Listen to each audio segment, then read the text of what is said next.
अकेलेपन में ईश्वर, गॉड इन लोनलीनेस। अकेलापन एक ऐसा अनुभव है जिसे लगभग हर इंसान ने कभी न कभी महसूस किया है। यह भावना हमें कमजोर और निराश कर सकती है, लेकिन जब हम इसे ईश्वर के साथ साझा करते हैं तो यह एक नई आशा और शांति का स्रोत बन सकती है। बाइबल हमें सिखाती है कि ईश्वर कभी हमारा साथ नहीं छोड़ता और हमारे अकेलेपन में भी वह हमारे करीब होता है।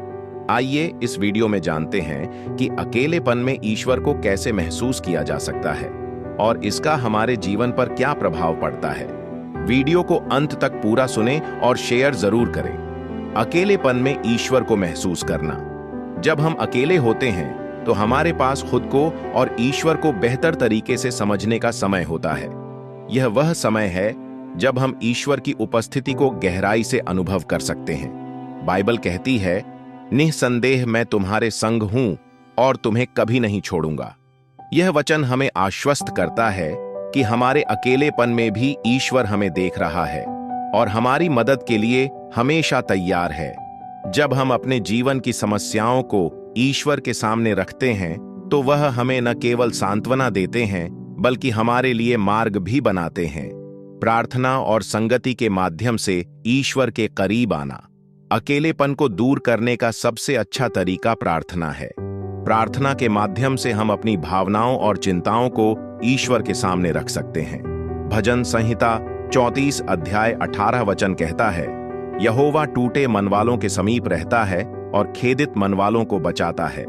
इसके अलावा ईश्वर के साथ संगति का दूसरा तरीका है उनका वचन पढ़ना। बाइबल के वचनों में हमें मार्गदर्शन, प्रोत्साहन और शांति मिलती है। हम न केवल अकेलेपन से बाहर निकल सकते हैं बल्कि आत्मिक रूप से भी मजबूत बन सकते हैं। चर्च की संगति और विश्वासियों के साथ समय बिताने से भी हमें ईश्वर की उपस्थिति का एहसास होता है। बाइबल के पात्र जिन्होंने अकेलेपन का सामना किया।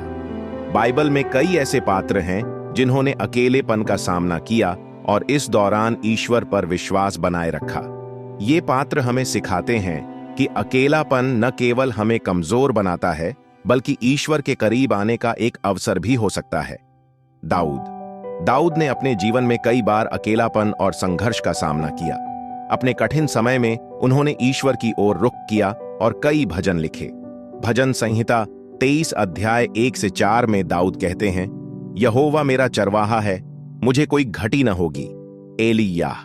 एलीयाह एक समय पर इतना अकेला और निराश हो गए थे कि उन्होंने ईश्वर से अपनी मृत्यु की प्रार्थना की, लेकिन ईश्वर ने उन्हें सांत्वना दी और उन्हें याद दिलाया कि वह उनके साथ है। पौलुस ने जेल में बंद रहने और कठिनाइयों के बीच भी ईश्वर की उपस्थिति को महसूस किया। उन्होंने फिलिप्पियों 4 अध्याय 13 में लिखा, जो मुझे सामर्थ्य देता है उसमें मैं सब कुछ कर सकता हूं। निष्कर्ष, अकेलापन एक चुनौती हो सकता है, लेकिन यह ईश्वर के करीब आने का एक अवसर भी है। प्रार्थना, बाइबल पढ़ना और विश्वास बनाए रखना हमें ईश्वर की उपस्थिति का अनुभव कराता है। हमें याद रखना चाहिए कि ईश्वर ने हमें इस दुनिया में अकेला नहीं छोड़ा है। वह हमारी हर परिस्थिति में हमारे साथ है। जब हम अपने अकेलेपन को ईश्वर को समर्पित करते हैं तो वह हमें नई आशा, शांति और मार्गदर्शन देते हैं। इसलिए यदि आप अकेलापन महसूस कर रहे हैं तो इसे एक अवसर बनाइए। ईश्वर से प्रार्थना कीजिए, उनका वचन पढ़िए और उनकी उपस्थिति को अपने जीवन में महसूस कीजिए। ईश्वर न केवल आपको इस अकेलेपन से बाहर निकालेंगे बल्कि आपको एक नया उद्देश्य भी देंगे। परमेश्वर इन वचनों के द्वारा आप सभी को आशीष दे। इस वीडियो को शेयर जरूर करें और इस फेसबुक पेज और YouTube channel Jesus online church को सब्सक्राइब जरूर करें और साथ में बेल आइकन भी दबा दें ताकि हमारी वीडियो सबसे पहले आपको मिल सके। सभी को जय मसीह की। God bless you all.